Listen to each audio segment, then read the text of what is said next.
Popüler olmayan alim niye görünmezdir? Məşhur olmayan alim niye görünmezdir? Bu doğru değil. İnsanların bu dünyada çox tanınmağıyla deyil məşhurluğu əslində. Alimdən tələb olunan şey ixlaslı olması, ixlasla bu dinə xidmət etməsidir. Cəmaat içində nə qədər tanınmağıyla ölçülmür alimin elmi, onun imanı, taqvası, ixlası.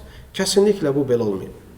Öz dövründə məchul olan və yaxud da kifayət qədər tanınmayan elm əhli olub ki, həyatdaykən gördüyü ixlaslı əməllərə görə Allah onları mükafatlandırıb vəfatından sonra.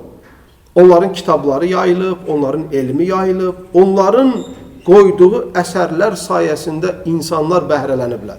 Adamlar olub ki, zamanında çox məşhur olub, amma ixlasdan, taqvadan uzaq olub və s. kimi ölümləri ilə əsərləri də itib gedib. İmam Malik'in dönemində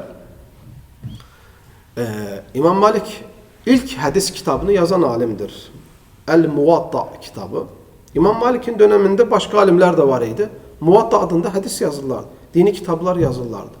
Bir gün gəlirlər İmam Malik'dən soruşurlar ki, ey imam,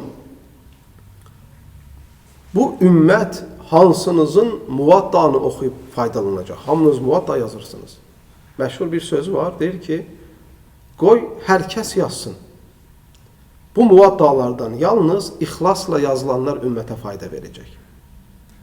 İmam Malik rahimehullah'ın dönemində yazılan muvatta kitablarından bir dənə muvatta gəlib çatıb günümüzə.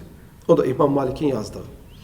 Ona görə bugün hər hansı bir imamın, xatibin və yaxud hər hansı bir din adamının çox şiddətli şəkildə məşhurlaşması bu onun ən savadlı olmasının əlaməti deyil və yaxud da bir adam çox elmlidir amma gündəmdə çox tanınmırsa bu onun elmsizliyinin əlaməti deyil.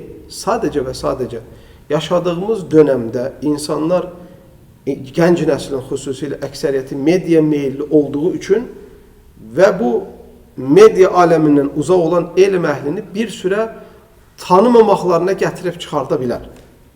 Amma ileriye baxsaq, o zaman onu deyə bilərəm ki, sadəcə məşhurluq deyil önəmli İslam baxışından din sahəsində olanların ixlaslı olmalarıdır. İxlaslı olanların bu əsərləri hətta vəfatlarından sonra bir gün ortaya çıxıb və ümmətə fayda verəcəkdir. Bəli.